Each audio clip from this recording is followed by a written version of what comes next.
حضرت عمر کے زمانے میں نا ایک نوجوان تھا، نیک تھا، مسجد جایا کرتا تھا رات کو. تو مسجد جا رہا تھا تو رستے میں ایک عورت نے دعوت گناہ دی. ابن عساکر نے اس کو لکھا ہے. نوجوان تھا، خواہشات تھی، کچھ طبیعت مائل ہو گئی. ابھی ادھر جا ہی رہا تھا کہ کسی نے آیت پڑھ دی، والی من خاف مقام ربہ جنتان، جو رب کے سامنے کھڑے ہونے سے ڈرے گا اللہ 2 جنتیں دے گا. واقعی ڈر گیا، اتنا ڈرا کہ بے ہوش ہو کے گر پڑا. بیماری سے لوگ بے ہوش ہوتے ہیں، پیسے ڈوب گئے بے ہوش ہوتے ہیں، بچے کے غم میں بے ہوش ہوتے ہیں. سچ بتاؤ کبھی خوف خدا سے بھی بے ہوش ہوتا کوئی دیکھا ہے؟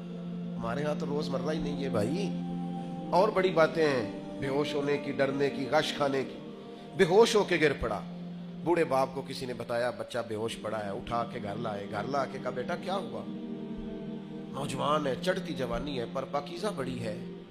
کہنے لگا ابا جی گناہ کی طرف چلا گیا تھا پر میں نے آیت سن لی جو اللہ کے سامنے کھڑے ہونے سے ڈرے گا رب 2 جنتیں دے گا. میں ڈر گیا تھا، رب واقعی 2 جنتیں دے گا. باپ رو پڑے، ابا جی کی آنکھوں میں آنسو آئے. کا پتر اللہ بڑا مہربان ہے، اس کے وعدے سچے ہیں، واقعی 2 جنتیں دے گا.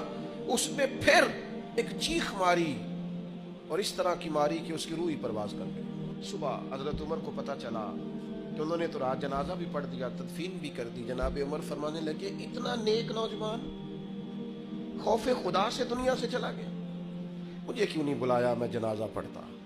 فاروق اعظم فرما رہے ہیں میرا شوق تھا میں اس کا جنازہ پڑھتا. کہ حضور آپ کو تکلیف نہیں دی. فرمایا بتاؤ قبر کہاں ہے؟ حضرت فاروق اعظم قبر پہ تشریف لے گئے اور کھڑے ہو کے فرمانے لگے نوجوان مجھے امید ہے میرے رب نے تجھے 2 جنتیں دی ہوں گی.